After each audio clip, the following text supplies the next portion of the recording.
Welcome to the Wisdom of Show. I'm your host, Simon Bowen, and every week I'm speaking to the world's greatest leaders, thinkers, and entrepreneurs about complex issues and impactful leadership.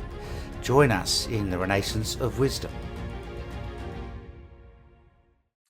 Well, welcome to the Wisdom of Tamara Jackson. And Tamara and I have had the chance to speak before and have really quite a long conversation around some complex leadership issues. You know, we create this show because we live in an increasingly, perhaps divided, but certainly an increasingly challenging world, politically, socially, economically, militarily. And what is of particular interest for me today is also in terms of the belief systems that people are carrying and how they're playing out in the world of work, and particularly in leadership.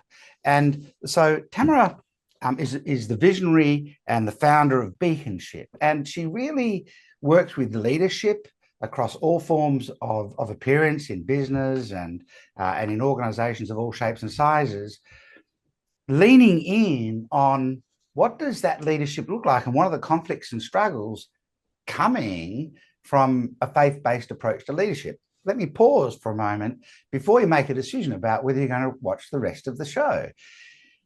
This is a conversation for everyone to listen into, because irrespective of what your belief system is, the people you lead believe in you to the extent that you are true to what you believe in. And if you miss that gap, is authenticity real? And so I'm really looking forward to having this conversation, Tamara. I'm looking forward to, walking through your 4 guiding values, which I think are super interesting, and particularly the last one. I've never heard anyone talk about that as a guiding value. I won't steal the thunder on it. And I know that you work with lots of leaders at all levels, and this has been a journey, and this can be a challenging conversation for some of these leaders. And you also have your own show, The Beacon Show, as well, where you're having these kinds of conversations. So I'm looking forward to it, and welcome to the Wisdom of. Simon, thank you so much for making time for this conversation. I have been looking forward to this as well since we got it on the calendar and we started having some great conversation. I just knew this would be a great time. So looking forward to it as well. Fantastic. So let's lean straight in. I'll let you contextualize your work for people, actually, because for some it'll make some immediate sense. For others, I'll kind of go, isn't business just business, right? And it never actually is just business. So I'd love you to contextualize the work more accurately than my opening, to give people some sense of where then we'll go, because it touches every aspect of being a leader in an organization today. Thank you so much, Simon. That's great. I can totally get it, because for a long time, the belief was that these are 2 separate worlds. Like the values that I live out in my personal life and what I do with my business, I need to compartmentalize those.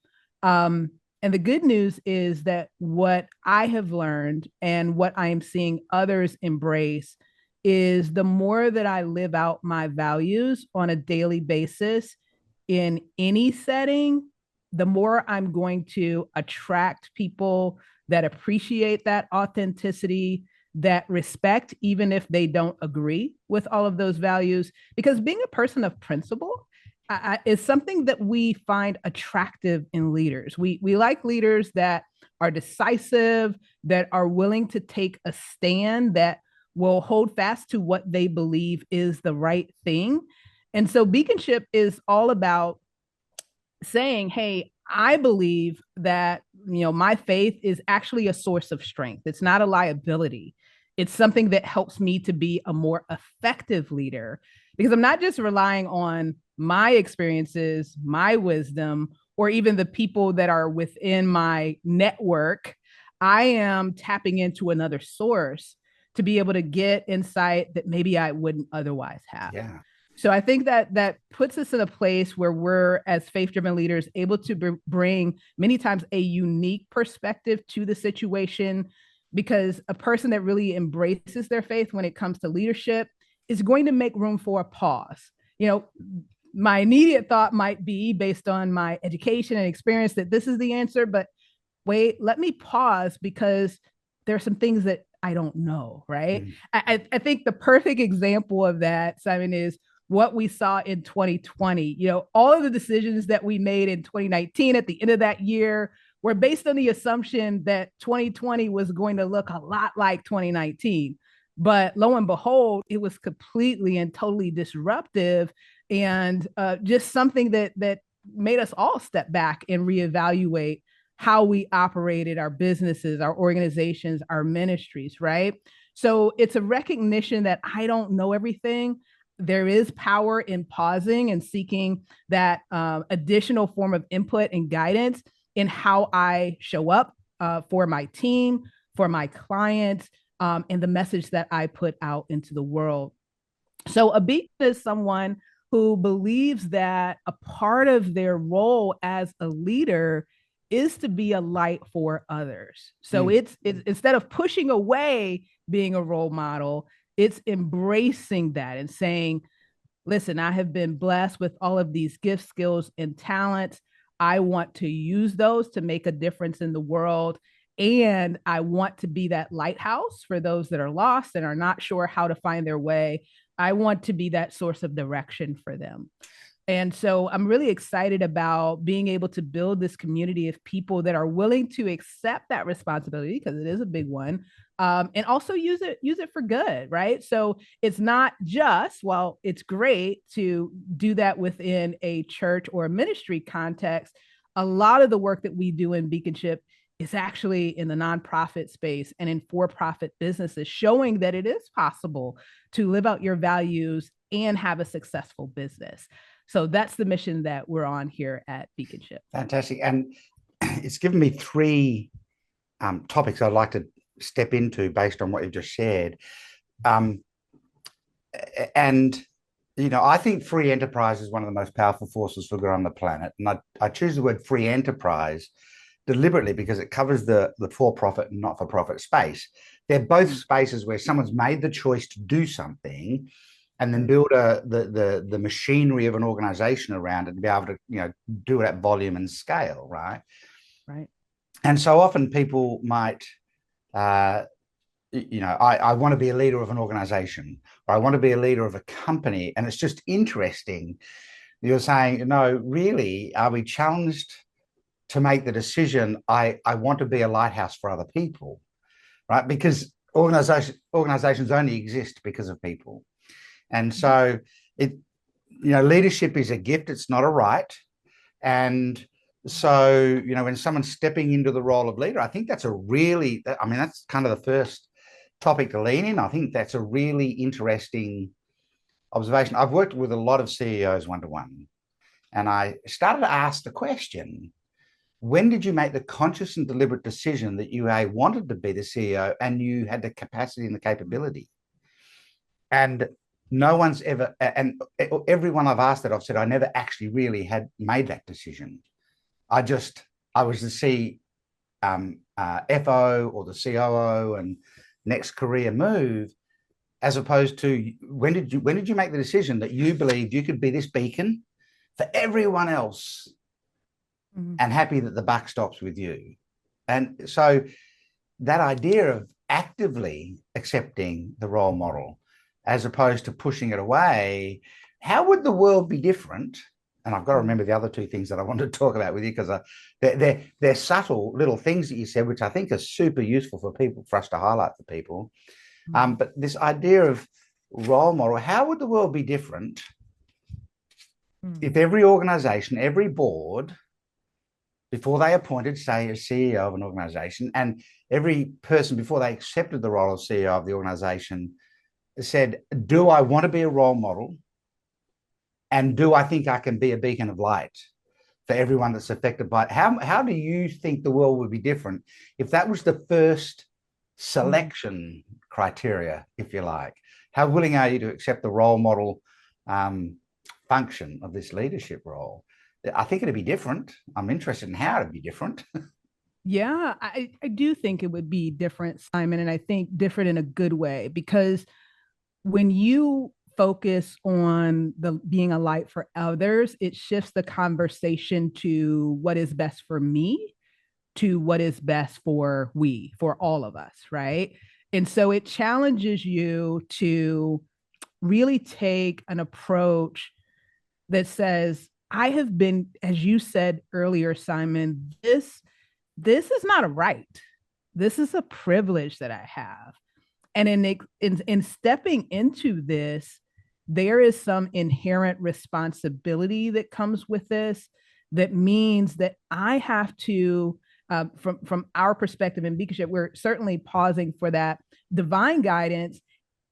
And I am considering the thoughts, the feelings, the emotions, the perspective, the experiences of those that I lead and those that I serve that are my clients. And I wish I could say that I see evidence of that always being the case, but unfortunately I don't. And I think if we truly looked at the world from that perspective on a consistent basis, we would see a lot more compassion for others.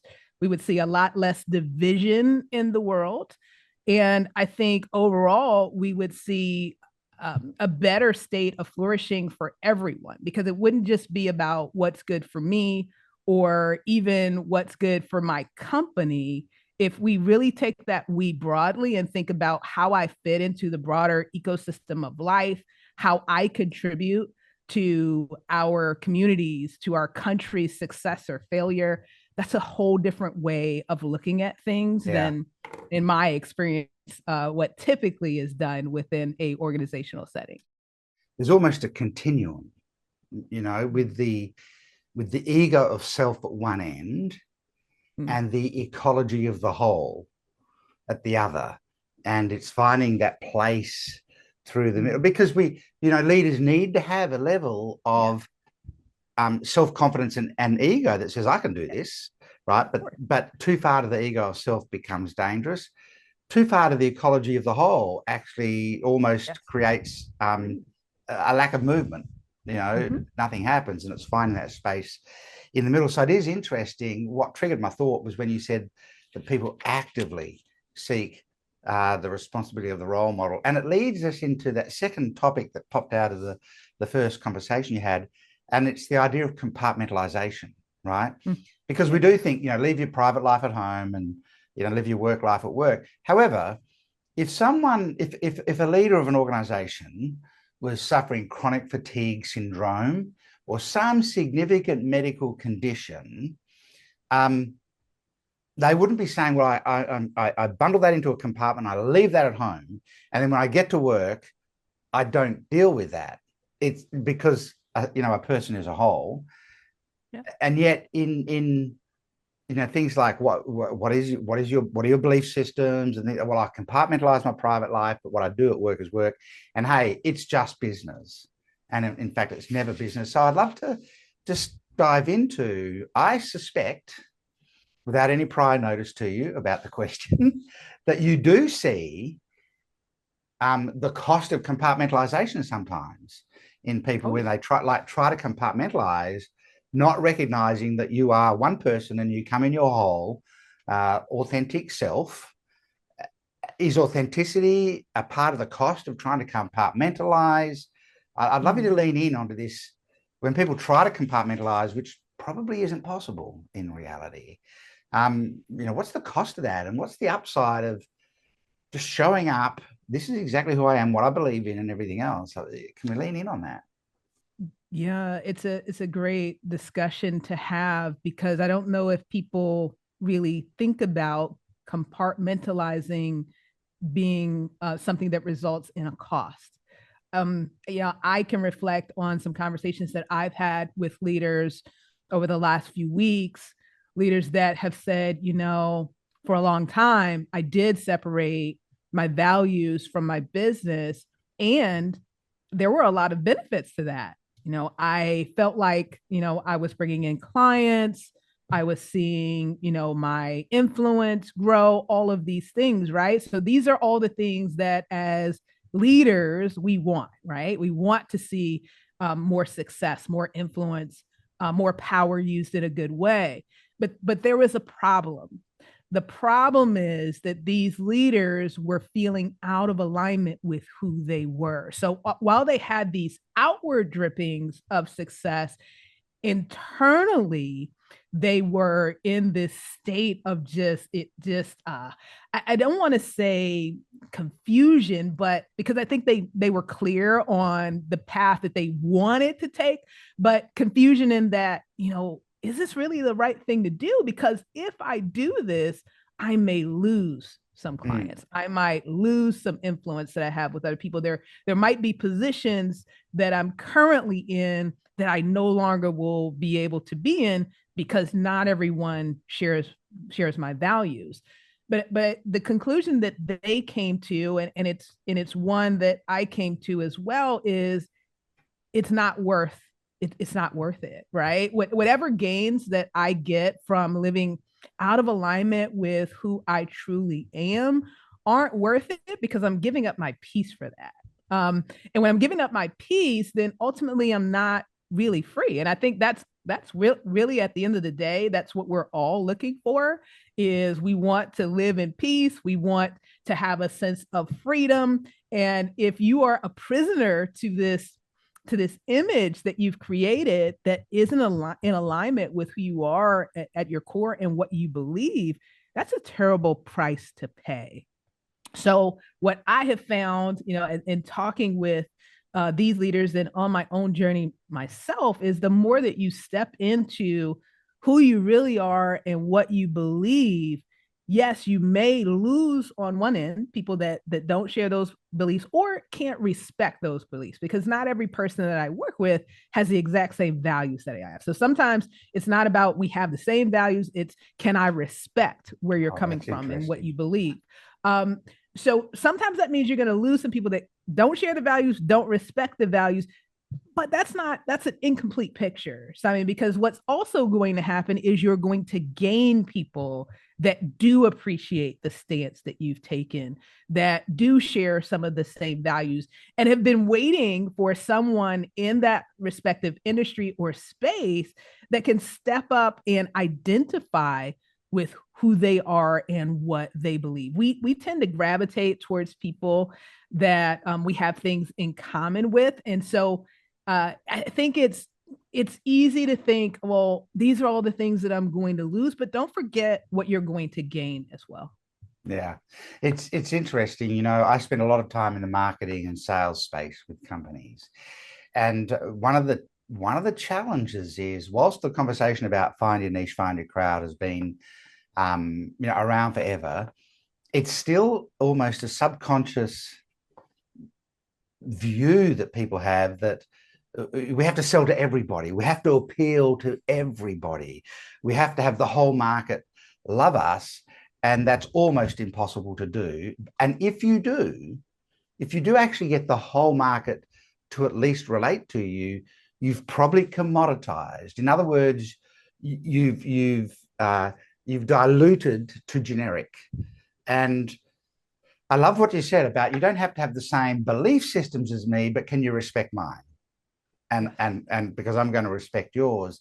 I suspect, if we just talk sales for a moment, I suspect the people that can identify with you or respect you come with a higher price premium that they're willing to put on this, as opposed to someone who goes, I just need you to, kind of be generic so that I don't have to think about this. So you might have some people that are not your market, not your employees, not aligned to your organization, but then you find the better quality people on the other end through alignment.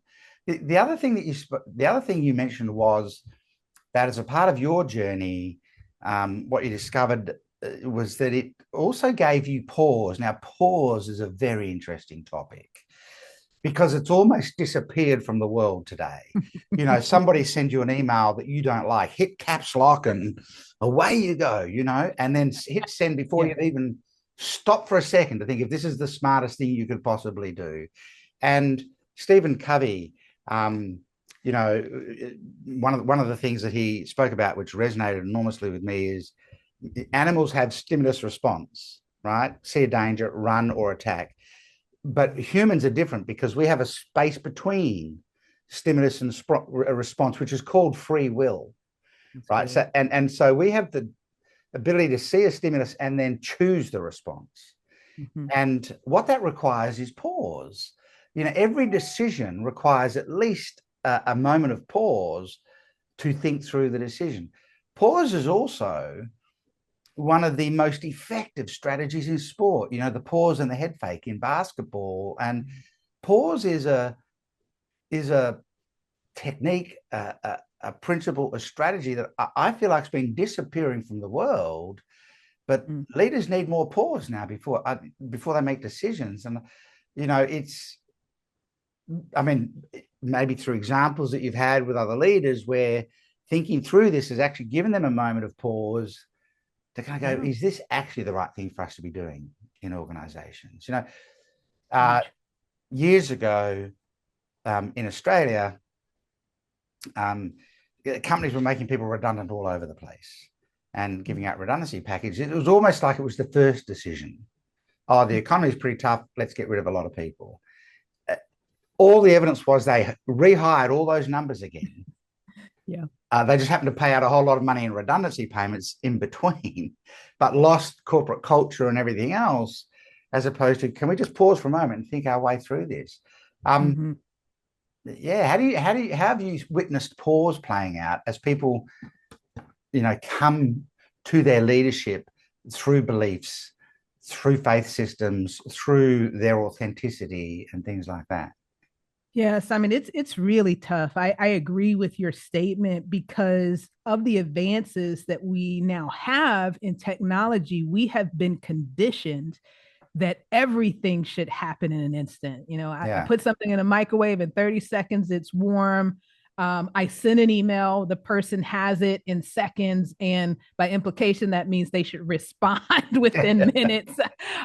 We choose to send text messages or WhatsApp messages because we know we can get a quick response. We are just conditioned for speed. And because of this conditioning that is now happened, all great technological advances that I appreciate and love, because I remember, I don't know if you do, Simon, I remember the days of dial-up and it seeming like forever before I would get connected to the internet. So I definitely don't want to go back to that at all. At the same time, what I have recognized, especially over the last year or so, Simon, is that there are some trade-offs, right? Because we are so conditioned for speed, we feel as though, even if the person has not said it, we feel as though we have to jump in with a quick response. Yeah. And sometimes that quick response, because of our experiences, our training, our background, is going to be spot on, but not always. And one of the things that I've come to appreciate is that there are good decisions and there is the best decision. And I would venture to say when we act quickly and we don't pause, that we're not making the best decision consistently. Yeah. And so it's a real discipline to train yourself to stop and pause. I mean, it's something that I constantly have to, coach myself on is no, you saw it, but it doesn't mean that you need to respond right now. Give yourself the benefit of, thinking about it, praying about it before you give a response, because your first instinct, as you talked about, Simon, may not be the best response. And I can't tell you how many times what I would have done in the short term and as I work with clients, what they would have done in the short term versus what they think is the best path after they've given themselves even 24 hours to let that thing sit can be completely different. And then this is where it gets hard, at least in my experience, Simon, is when it's not 24 hours. Sometimes it can take, well, I need to take a week or, it may even be longer because this is a big decision. You alluded to this a little bit earlier, Simon. Many times the decisions that we're making are not just impacting ourselves, they're impacting other Mm. people. And because it's not just me in a bubble, it makes sense for me to really make space to really be sure that, to the best of my ability, no one is perfect, but to the best of my ability, I am making the best possible decision. And even if your clients, even if your team doesn't agree with your decision, I think they can respect that you took the time to pause, created that space to try to get the clarity that you needed to make the to make the decision on what direction we go in from here. Yeah. It's countercultural, but I'm on a mission because of the benefits that I've seen for myself, as well as those that I'm honored to lead, to get more people to pause, because there's tremendous power, and I would venture to say freedom, when you don't feel this obligation to respond immediately. Yeah. There's a I'm like you. It's not our main work, but it's a big chunk of what I think about with our clients, particularly. 100% of our work is actually getting our clients to just slow down and pause long enough to dig deeply into the genius they bring to the marketplace. And over and over and over again, as we discover that, people saying, this is the first time in 25 years I've been able to really explain what we do at such a deep level. Well, that's not because you didn't know.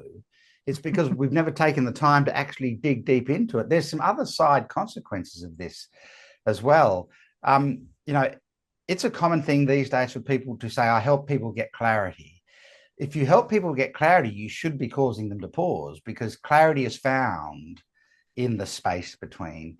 And then one of the things I'm seeing globally in marketplaces is the market, whether this is political, economic, commercial, transactional, whatever, the market wants leaders to explain complex things to them, or they want companies to explain complex products and services to them so they can make a decision. And I love the distinction between a good decision versus the best decision. People want full and complete explanations, but they don't want you to take any time to do it.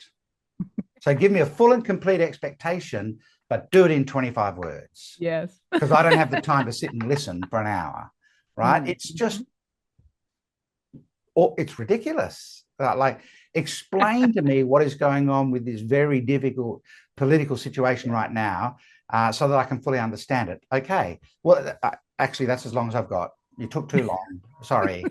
I need to move. Pause is a superpower if we could get people to get back to it. But it's a human analog thing. It's not a digital thing. Yeah. And so we're analog beings living in a digital world. It's kind of interesting. It is, Simon. But what I have found, and for those that are watching us, that are listening to us, that are thinking, oh my gosh, and maybe it sounds good, but I don't know if I could do that. What I would challenge you to consider is, how much time do you lose with rework? Yeah. Because what I have found, and as I have more conversations with clients and partners, those quick, we're making those decisions quickly, but many times we have to go back. We've got to reverse those decisions, or because I didn't take enough time to gather enough information, I didn't consider this, and that. And now what I thought was going to happen isn't going to happen, or it's going to cost me way more than I thought in dollars, or the rollout is going to be much longer than anticipated. So I challenge people to say, is it really costing you more time to pause? Because the best decision, I would argue, is going to save you time, stress, frustration, many times money, because rework is not cheap. So it's one of those things that everything in you is probably going to be screaming, I don't have time for this.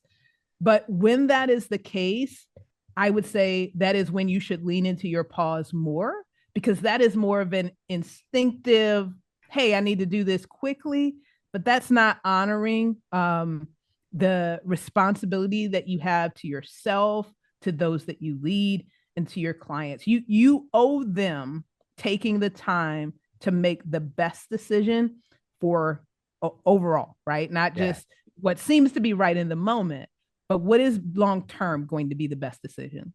Yeah. The deepest discoveries are made in the slowing down, not in the speeding up.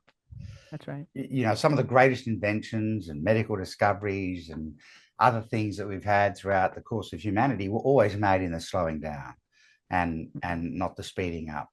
Pause is something we should be having an active conversation about in business. So, the typical problem solving processes, right? The 5-step or the 7-step problem solving process, none of them actually have pause in there. Step number Well, one should be pause. yeah, it should, and maybe it's because, Simon, we are so like we've been talking about, we are so opposed Yeah. to taking that time to pause that maybe some of the fear might be, well, if I say that, that's going to sound too simple, or it's going to sound too slow. So I don't want to do that. But through conversations like these, hopefully we'll get more people to recognize that this pausing is not a sign of weakness or an unwillingness to be decisive. It is actually a superpower that helps us to be more effective. Absolutely. And speed has competitive advantage, but speed also becomes a bludgeon. And you might think people are agreeing with you, but they're actually just succumbing because so much is happening so fast. Heads are reeling. I'd love to lean in. Let's picture that you and I are having a conversation with a really talented group of young leaders. And, we want to leave them with whatever wisdom we've acquired over time. And then it's their choice to use with it as they will, right? And you have these 4 guiding principles that I'd love to have you walk us through: faith, significance, excellence, and the one that really caught my attention, classiness. So I'd love to kind of hand over to you and have you walk through these guiding principles and how you how you landed on them, and then how you've seen them playing out as you've helped leaders, apply these guiding principles to the role of leadership and taking large numbers of people on a journey. Yeah. The 4 guiding principles. Yeah, I knew the one that you were going to pick is the one that stood out was classiness. So that'll be fun to talk about. Faith is for me and those that I am honored to walk alongside in Beaconship. It's kind of our guiding force, right? It's a recognition that I don't have all the answers, but a belief that there is a way to get the answer, which goes back to that pause conversation that we've been having.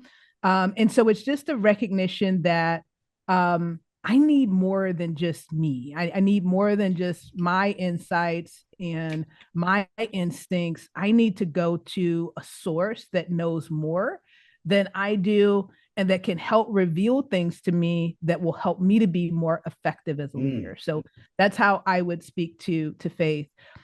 Significance is getting to that one has been a journey for me because I'm envisioning that we're talking to these young leaders that you've described. And I'm not ashamed to admit that when I was younger, when I was a teenager and early on, getting out into the workforce, getting out into corporate, I wasn't as enamored with significance. For me, it was all about success. It was, trying to get to this certain position, trying to get to this certain salary. I want, X car. I want to live here. But as time started to pass, I started to recognize that as amazing as those things are, I mean, I still love having, being able to live in a nice neighborhood, being able to have a decent car. That's great. But there's very little satisfaction that you really get from that. And I was having a conversation with a friend a couple of weeks ago, and they just got a new Tesla, and they were talking about how awesome it was, right? And then in a few weeks, it was like, it's still an amazing car, but within a few weeks, like some of the sizzle, some of the excitement around it starts to fade, right? And that same thing is what I started to realize around things that I look to kind of define whether I have accomplished something, right?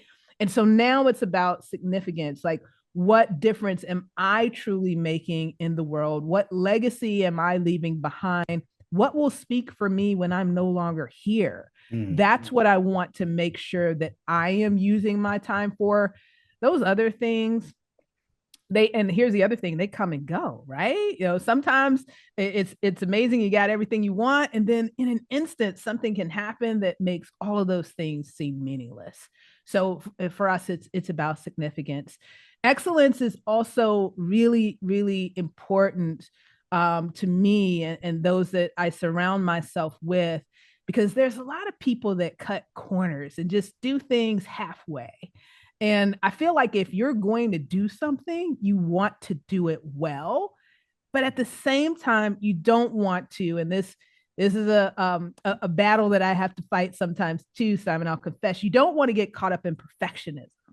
So perfectionism says I've got to get a 10 out of 10 every time. But what I have learned, and what so many others have found as well, is, trying to chase perfection is a losing battle. Like, you're not going to get 10 out of 10 every time, but you do want to operate with excellence. Sometimes an 8 out of 10 is actually pretty good, right? Especially if someone who's listening to me that is leading teams, being able to be okay with, in your view, an 8 out of 10 is really, really important, because no one's going to do it exactly the way you want them to do it.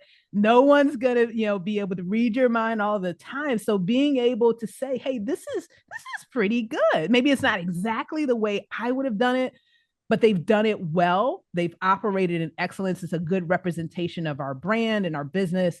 So being willing to let it go and move forward is really important. Classiness is the one that is always a little bit fun to talk about. And when I was thinking about these values, Simon, initially I had professionalism on the list. So it's like, okay, it's all about, and one time when I did this exercise, gosh, many, many moons ago, earlier in my leadership career, I had professionalism, but I chose classiness because to me, that's another level. It's saying, hey, I am going to set a standard for myself, that I am going to always show up in such a way that I would be proud, or at least do my best to, that my mom, my dad would be proud of. Like, I am going to bring an element of class to every space that I find myself in, which is, in my experience, an easy way to distinguish yourself, because a lot of times people will settle. They will settle for, just kind of going along with what everyone else is doing. But when you make a commitment to classiness, and that's sometimes in your dress, but also in your speech, it is what you sometimes don't say, like conversations that are going on that it just don't align with that. Is like, no, I'm not going to do that, because I'm going to rise above. So those are the 4 values and what they mean to me. Sure. I think it's interesting if we talk about classiness. Actually, firstly, if we talk about excellence, I interviewed Rich Divany, who's a former Navy SEAL, and now really works with people in terms of, elite levels of performance and things like that, and really through attributes rather than skill. And I had used the term peak performance in the episode, and he said, in the SEALs we don't actually believe in peak performance. And I went, oh, that's interesting. Like, unpack that for me, because I kind of thought that would have been a big deal. And he said, no, peak performance implies almost this pyramid, and there's this bit at the top that everyone should be aiming for. He said, we think of performance as an umbrella, and you could have peak performance at any level under that umbrella at any moment in time, and that performance is the best you're going to get. What you're actually getting is the level of excellence that those SEALs have in that moment of time. So excellence could be they're absolutely in sync, moving through an operation seamlessly, and everyone's on point. And then he said, you might have gone 36 hours without sleep, and you've got to walk 20 kilometers, and all you can do is put one foot in front of the other. That's excellence, because we just need to walk those 20 kilometers and everyone's exhausted. That was a real reframing for me on the idea, like, peak performance is the absolute highest level of excellence someone can give you right in that moment. The other thing, that struck me as you were talking about it was professionalism versus classiness. If you said to people, are they a professional? People go, well, yeah, I think so, right? My favorite tennis player is Roger Federer, as I'm sure he is for a lot of other people. And is he professional? And we go, well, yes, he is. If you said, does he have class? Then people would unequivocally go, absolutely. And it's almost this, the voice almost goes down. Absolutely. Classiness evokes, it's almost an unquestionable level of, that's someone I'd want to hang around with. That's someone I'd want to be near to, in proximity of. How do people, if someone went, I love those 4 guiding principles, but how, what are some examples of how they just step into starting to bring them into their daily operation as a leader? How do you start to apply some of those things? That's good. So for me, I'll give a personal example. So for me, when I think about incorporating faith into how I show up as a leader, it's embracing that pause before I start my day. So it's taking time to carve out space to pray.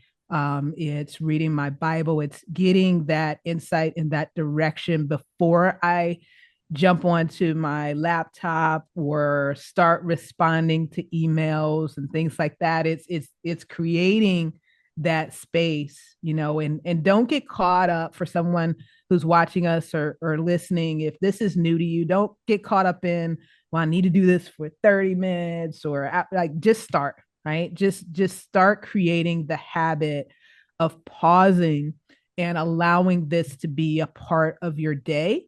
And truthfully, anytime it's good. I have selected morning because I find personally that when I start my day tends to go better, because it just like we talked about, it's just taking that time before I jump in all this stuff. Like, let me reset and get grounded before I start working on things. Hang on a minute. Are you telling me I shouldn't be reading my emails before I get out of bed? Yeah, it's a discipline, but yeah, I mean, well, I guess you could, No, but I just, I would encourage you. you don't need to justify that for me. Like, why wouldn't you start the day with pause, right? Why wouldn't you set the context of your day? That's right. That's right. And you have full control over that too, quite frankly. A lot of times people are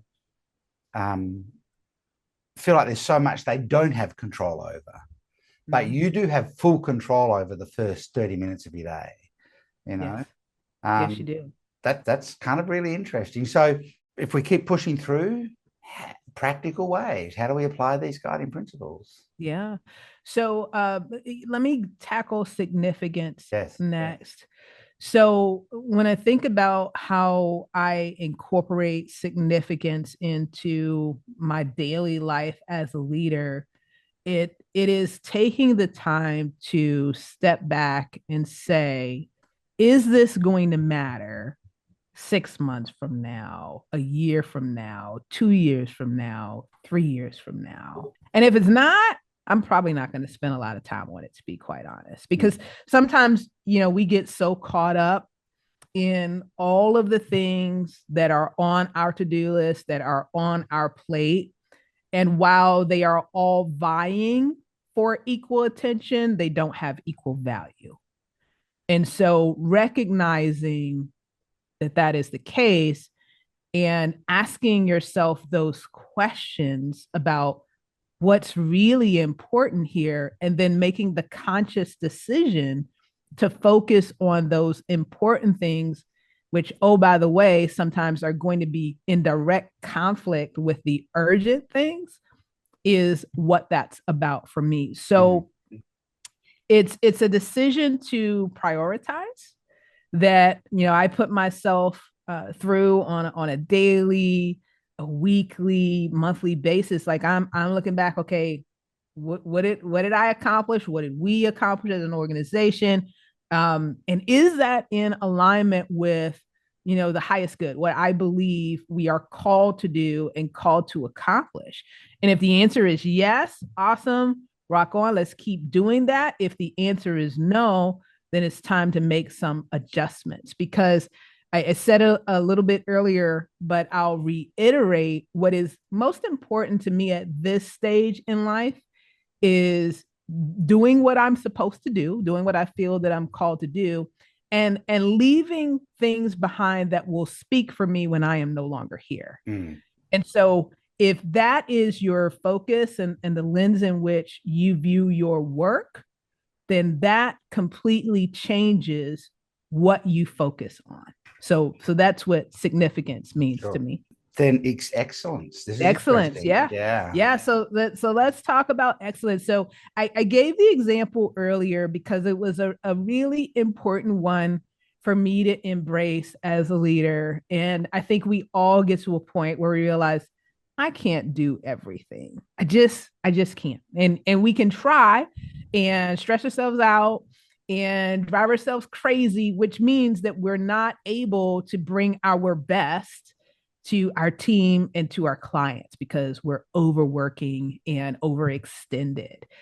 So when I think about excellence, yes, it's about like doing my best to deliver for our clients and for our team and to do it well.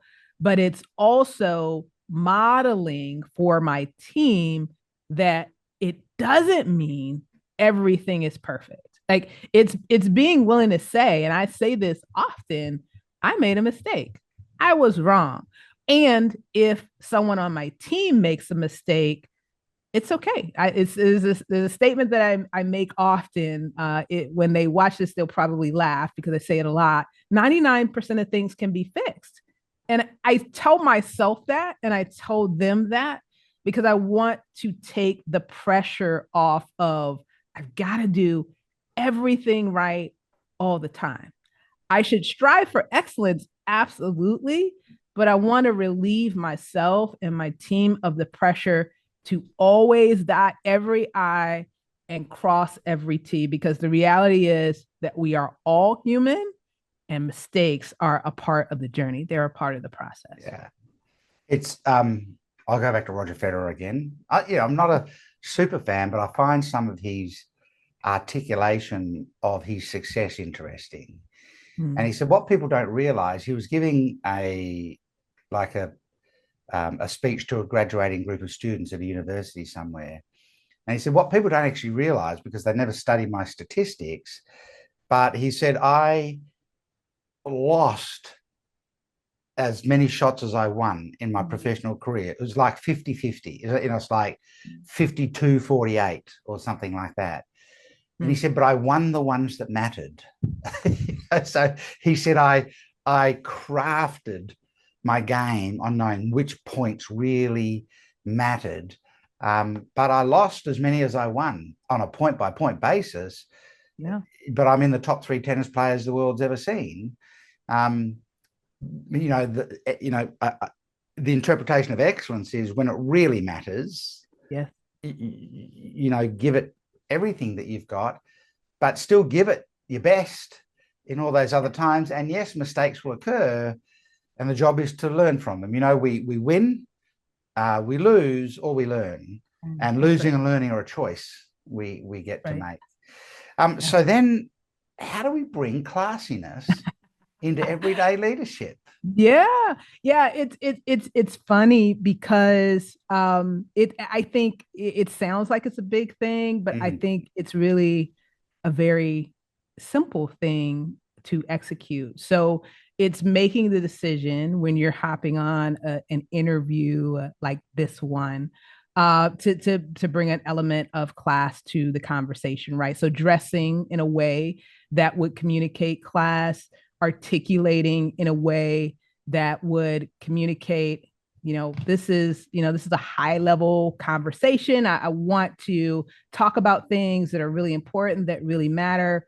I want to not cause division or take sides. This is about being able to have a dialogue that will be meaningful for many different people in many different audiences.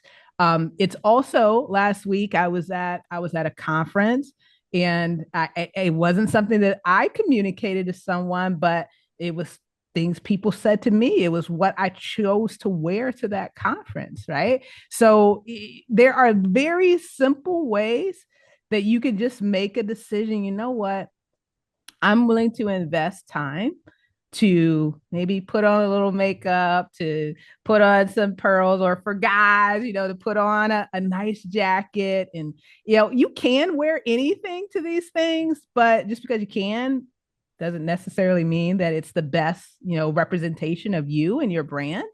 So those are some of the things that I think about when I think about classiness, is just being very intentional about how you show up and how you represent yourself and your brand. Yeah, well, I feel like classiness is under attack, Mm. actually, in so many ways in the world today, in language that's used, and as you say, dress and how people appear. You just sparked the thought in my mind in terms of classiness, and making a choice for people to see the absolute highest version of yourself. Right. Not just to be the best version of yourself, but to have people see the highest, witness the highest version of yourself in every interaction, which is an interesting challenge for people to carry into every day. As we start to come to a close, the world has shifted dramatically technologically. Mm. Not just AI, but robotics, automations, large data. The largest countries in the world today are actually social media platforms. And so the world's shifted dramatically in terms of technology. And we've been having a conversation that's very much about humans and humanity. But I'm sure you've been in these conversations about, what does AI mean? What does technology mean? Yeah. Do robotics wipe out human contribution and work?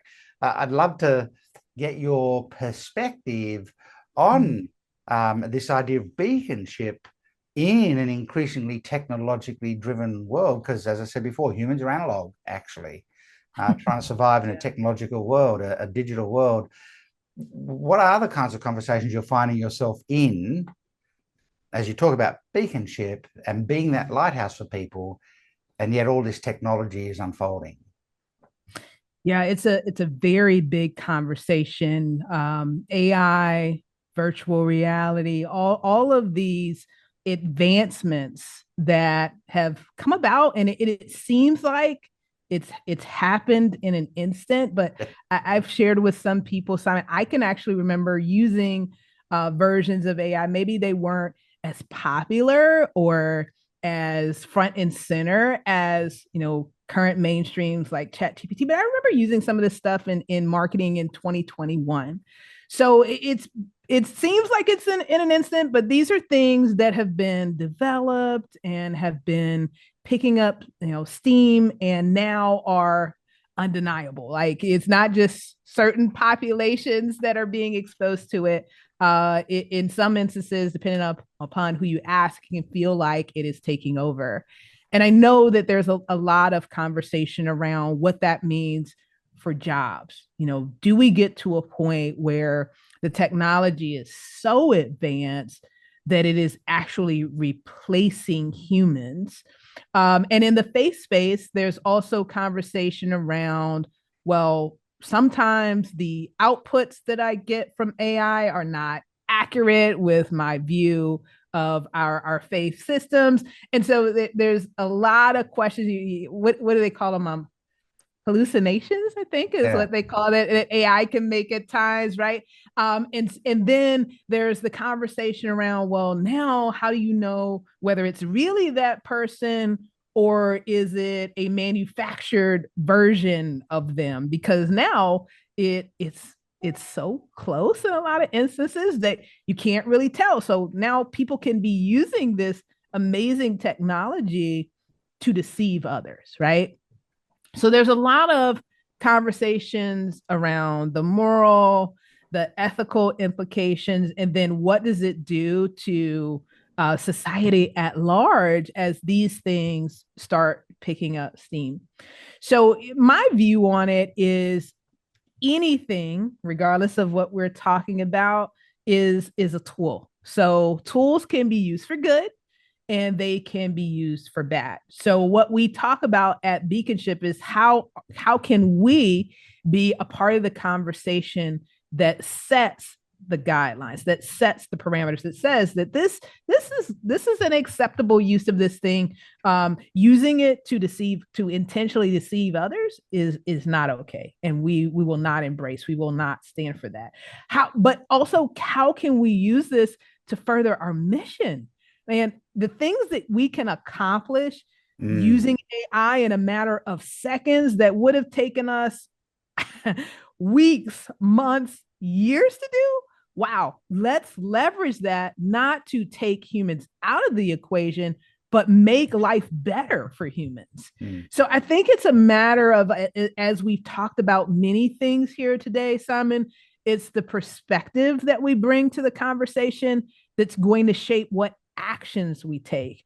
And it is my view and the position of Beaconship that we are leaders. So we're not going to just sit back and just see what happens. Let's be a part of deciding, of modeling, of driving the conversation about how to use these things in such a way that it benefits all. Now, I think the other undeniable reality here, this has been the case with every introduction of a new technology, whether we're talking about television, cell phones, all of these things, they do change things. So one of the realities is that we're going to have to be willing to do some things differently. So there are going to be some people, some leaders that are going to need to learn different skills. One of the things that I talk about often is, as amazing as AI is, it still needs to be supervised. It still needs oversight. So we're going to need more people that have the capabilities to be good overseers of this amazing technology to ensure that it is used with integrity, that it is used in such a way that it benefits others, and that it actually helps us to accomplish more, rather than the evils or the potential downsides of these things coming into being. Yeah, absolutely. I love the idea of how can we use this to further the mission, right? As opposed to how can we use this just to make more sales or increase efficiency or speed things up. Yeah. It's a different level of thinking when you talk about how can we use this to further the mission. Technological advances are actually unstoppable because the human condition is inventive. And so technology doesn't happen because of technology. It happens because humans can't help themselves but invent things. Yep. And so the rise of technology is actually an unstoppable force that's driven by human nature. But learning how to use it and be responsible with it, you're quite right. The scalpel can harm or heal. The values are in the hands of the holder. And, we've got some big decisions, to be made about how we deploy and apply technology. And, Beaconship would challenge us as leaders to really think about that through a lens of faith, excellence, significance, and classiness. What would be the classiest use of this technology? What would be the most excellent use of this technology? Right. What an interesting question. What would be the most significant use of this technology from a significance perspective, right? And what would be the most responsible use of this technology from a faith or belief system perspective? So that, the four the four guiding values have a part to play. Tamara, I've enjoyed this so much, but I need to bring it to a close, and I'd love to wrap up with a couple of quick response questions, which are probably not really quick response because the questions are challenging. Let's just play a little game for let's the see what last few happens. minutes. Sure. If you could go and hang out with anyone in history, and just spend time with them and be Mm. able to gain insights into how they saw the world and thought through things. And you had the time with them to dig deep. Who would you love to have been able to spend time with, and why that person? I'm going to choose George Washington. I Interesting. choose George Washington because it's tough to be first. I would love to understand more about his leadership and where he drew his courage Yeah. to step into this brave new world. In the States now, I mean, we've been kind of used to this idea of autonomy and being free and independence. We've been used to these things for a really long time, but back then it was a very different time. And I would love to sit down with him and really understand, like, what was it like, having to make these really difficult decisions to stand and lead a country, a newly formed country, and paint a picture of the future that was inspiring, and people wanted to follow you. And it would have been interesting. It's the question I've asked CEOs in the past that I shared. When did you make the decision that you had the capability and the capacity Mm. to do this? What did he think that he Yeah, was the right person, or did he just know that someone had to? do it. Yeah, And so I might not be the best, but I'm willing yeah, to be the lighthouse, right? So it's yeah. an interesting question. In your leadership career, is there a real moment of joy that stands out for you where you thought that was actually the best moment ever, in my leadership Hmm. life? Wow. So, what comes top of mind for me is actually a moment not that long ago, maybe a month or so ago. And it's probably recency, right? I'm sure there are other amazing instances, but it stands out in my mind because it happened recently. And it was a member of my team. We were communicating over our chat system, and she was telling me something that I had no idea. Before she came to the team, she had been working under another leader. And unfortunately, the leader did not lead with the values, even though they were in the faith space, they did not lead with the values that we've been talking about: faith, significance, excellence, and classiness. And both she and many others were hurt, like emotionally hurt by this leader and the fallout from how they led. And she shared with me in that chat quite unexpectedly how becoming a part of our team had been a part of her healing process. Right. And because of being able to work with us and work with me and do the things that we've been doing with Beaconship, that she now feels ready to step into other leadership experiences. And I thought, wow, like I had no idea that any of that was going on prior to you joining the team. And I'm just, living out my values and doing my best to do what I feel I'm called to do. And lo and behold, you were impacted by that just by watching the example and just being a part of the team. So that was a moment when it helped me to really see sometimes you don't know who you're impacting just by staying true to who you are and what you believe. What a fantastic story. My last quick question. I think we discover a lot about people by finding out what the music is that they love.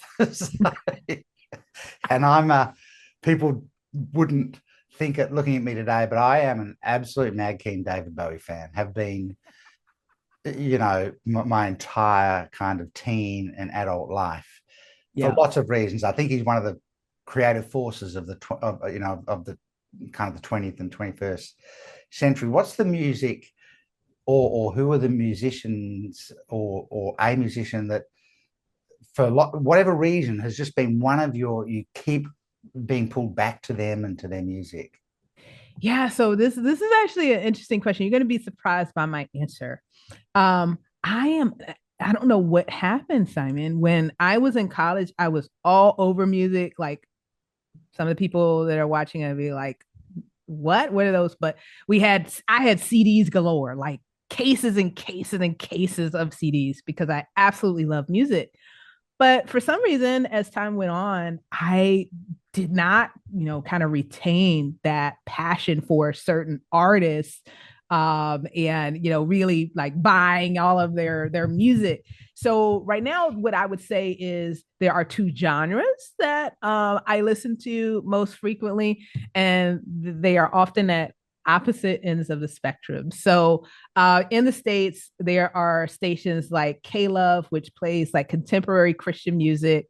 So groups like Elevation Worship are very, very popular. And I love that music because it keeps me, it keeps me grounded. It keeps me positive. And then there are these times when I don't know, I guess I want to get in touch with my younger self. So college days, 90s hip hop, I I can think about those old hip hop songs that we used to listen to on campus, and I guess sometimes no matter how old you get, if you hear a certain song, a certain beat, like you just find yourself bobbing your head. So I would say those two genres are my favorite. Either I'm going back in time or I'm staying grounded in my Yeah. faith with Caleb. Music Music is such an amazing thing. I absolutely know what you mean. It doesn't matter what Bowie song I hear, I turn into Ziggy Stardust. You know, it just can't help it. But Tamara, I'm so grateful for you spending this time with us. And we are in a world today where we've never needed more higher quality leadership than we do today. You know, the world is getting more complex. The stakes seem to be higher than ever before. And we need great leaders. And my challenge, really, to anyone listening to this episode is think about those four guiding principles. How do you bring faith, significance, excellence, and classiness to the everyday execution of your leadership responsibilities? And really, the bigger lesson is being that beacon, being that lighthouse for people. Leadership is a privilege, not a responsibility. We manage things, but we lead people. We manage the tangible, we lead the intangible. So leadership is how you impact people. It isn't how you impact the bottom line. And there's so much to take away from this. And folks, don't forget to pause. Tamara, thank you so much for the time you've spent and the wisdom you've shared with us. It's been my pleasure, Simon. Thank you for having me. It's been our absolute pleasure. Thank you.